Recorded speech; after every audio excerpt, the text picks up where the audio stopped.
Nenek moyang masyarakat naga hitam merasakannya dengan hati-hati, hanya untuk menemukan bahwa aura Molly memang telah menghilang sepenuhnya. Dia benar-benar membiarkan seorang kaisar agung melarikan diri. Nenek moyang masyarakat naga hitam tampak jelek dan meraung marah. Ledakan. Aura menakutkan memenuhi 9 langit dan 10 negeri, menyebar dengan ganas antara langit dan bumi, memusnahkan segalanya. Jauh sekali. Semua orang bingung saat merasakan pergerakan di sini. Apa yang terjadi? Mengapa nenek moyang masyarakat naga hitam begitu marah? Di tengah keraguan semua orang, gemuruh pemikiran spiritual nenek moyang masyarakat naga hitam menyebar ke seluruh dunia dalam sekejap.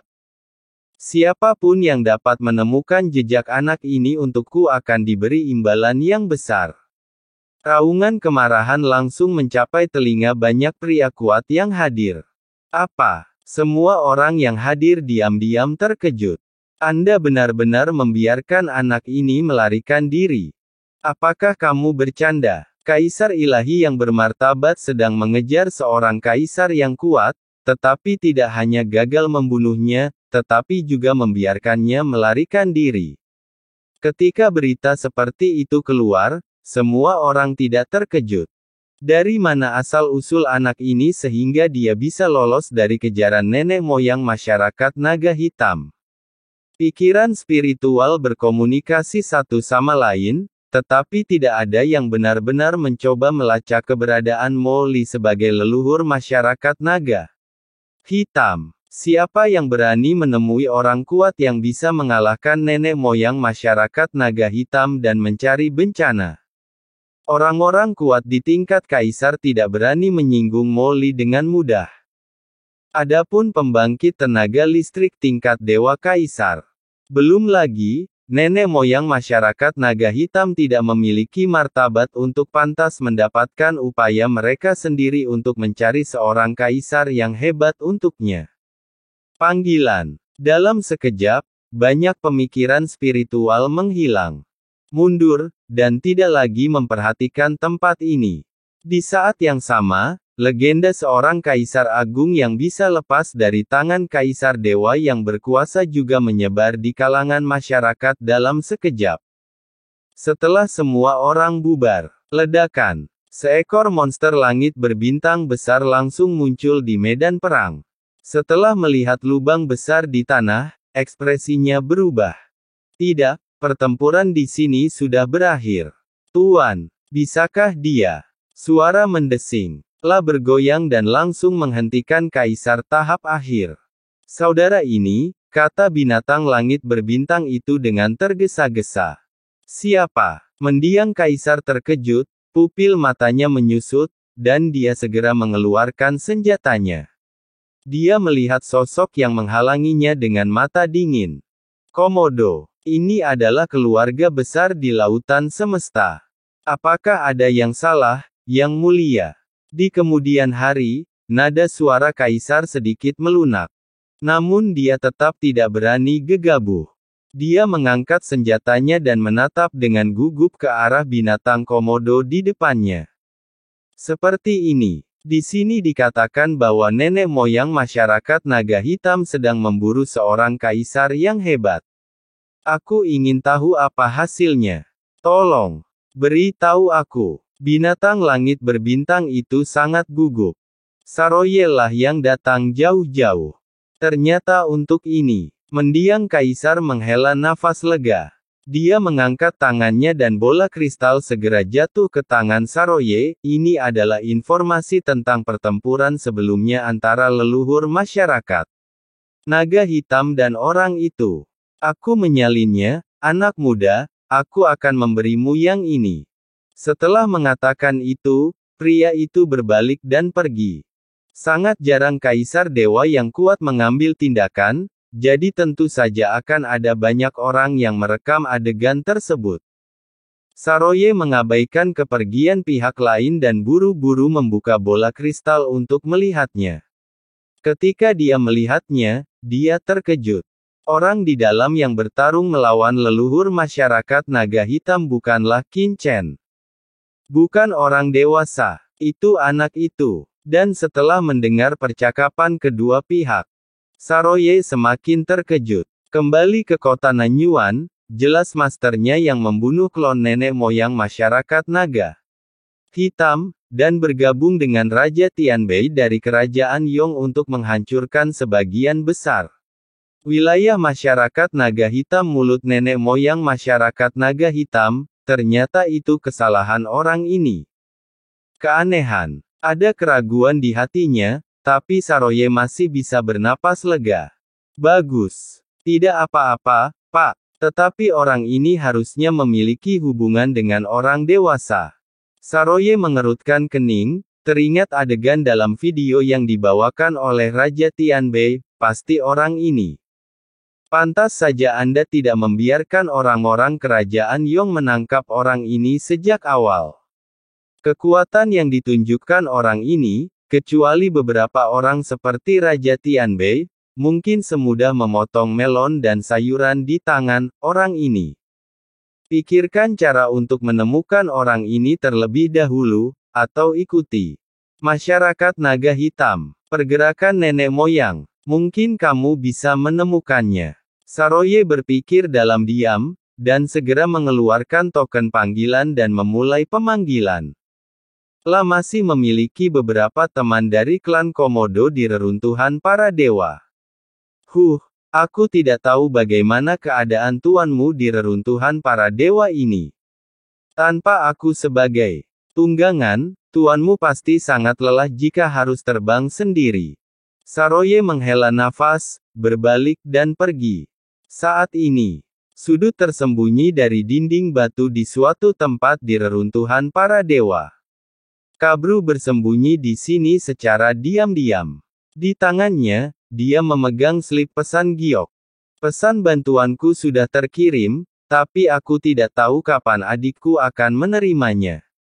Kabru tampak khawatir. Satu-satunya di seluruh klan yang bersedia membayar mahal untuk menyelamatkannya adalah saudara perempuannya. Adapun teman-teman lain yang ditemuinya di reruntuhan para dewa, bahkan tidak berani menyapa mereka. Lagi pula, kekuatan Qin Chen sebelumnya telah sangat mengejutkannya. Jika kita memberi tahu beberapa orang lagi, bisakah kita bekerja sama untuk mengalahkannya? Kabru berpikir dalam hati. Bip bip bip. Pada saat ini, slip utusan Kaburu dengan cepat menyala. Hah. Ada informasi. Kabulu tercengang. Semacam ini harus pemanggilan besar-besaran dilakukan ketika ada berita besar.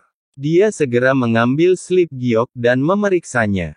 Melihatnya, aku merasa takjub. Nenek moyang masyarakat naga hitam, Kaisar Seagot dari alam semesta selatan, tiba-tiba menyerang kaisar yang kuat.